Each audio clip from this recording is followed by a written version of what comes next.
unfortunate souls often depicted in his movies, Tim Burton is considered an outsider artist, a misperceived soul, or the guy that paints black and white stripes on everything, or puts a tree at a funny angle, or, you know, might as well be married to Johnny Depp. Tim Burton is one of the great modern-day visionaries of cinema, fabricating his own deliciously nightmarish universe, as well as twisting well-known tales, making them his own. Tim Burton is an artist I find beguiling, probably because, like me, he found his identity in monsters, and the unfortunate beings who had good intentions but just got a little muddled up. We are drawn to fairy tales and monster stories because they are symbolic of something else.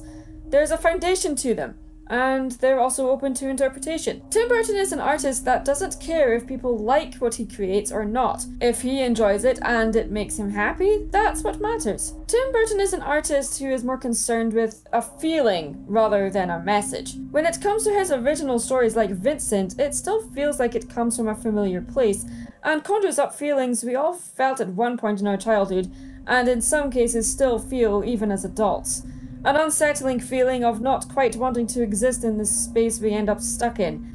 Sometimes being safe can be incredibly boring and suffocating, especially if you are a creative soul. So we long for danger.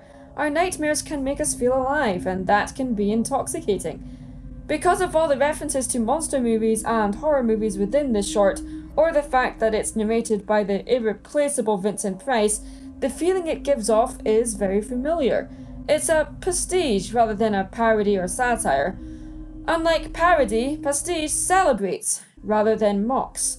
A rare thing in this day and age, where films seem to prefer to mock instead of praise, because mocking something is far easier than praising it.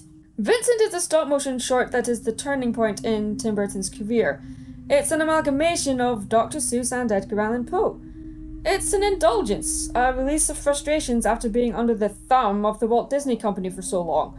The film is a tongue-in-cheek melodrama, a cartoonist pastiche of B-horror movie motifs, and Vincent's angst. His exaggerated movements and chiseled facial expressions played against the mellifluous voice of Vincent Price that drips with a mocking tone of tragedy.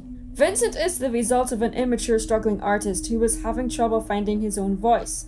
It's a short about duality, and it's also a short that's a conscious attempt to use the familiar to structure and establish something very childlike, while juxtapose it with something more macabre, and therefore more true. It's a celebration of German expressionism, film noir, and of course B-horror movies. To me, it's clear that this film is very much about Tim Burton's own inner struggles during the 70s while working in the Disney Company. Vincent is a celebration of freedom, a release, or pent-up frustration and anger. It's the polar opposite of anything Disney. It's gothic, angular, repulsive, disturbing, dancing around in that void that is somewhere between a child's imagination and reality. It's black and white, crude, and grisly, as far from the Disney-esque tone you can ever get. And it's brilliant. When you're younger, things look bigger. You find your own mythology. You find what psychologically connects with you. As we grow more mature, we start to notice and appreciate the artistry more. To me, this is what we respond to, the idea and the artistry. We connect with the monsters or the characters perceived to be monsters, and we then respond to the idea and the feeling and the artistry that was summoned in order to bring said monsters to life. The tendency to seek distraction and relief from unpleasant realities, especially by seeking entertainment or engaging in fantasy, this is what this short is to me. Sometimes you can get lost in your macabre dreams, and that to me is what Vincent is about, and it's wonderful. If you haven't seen it, please watch it now. I'm Mad Munchkin, stay creative.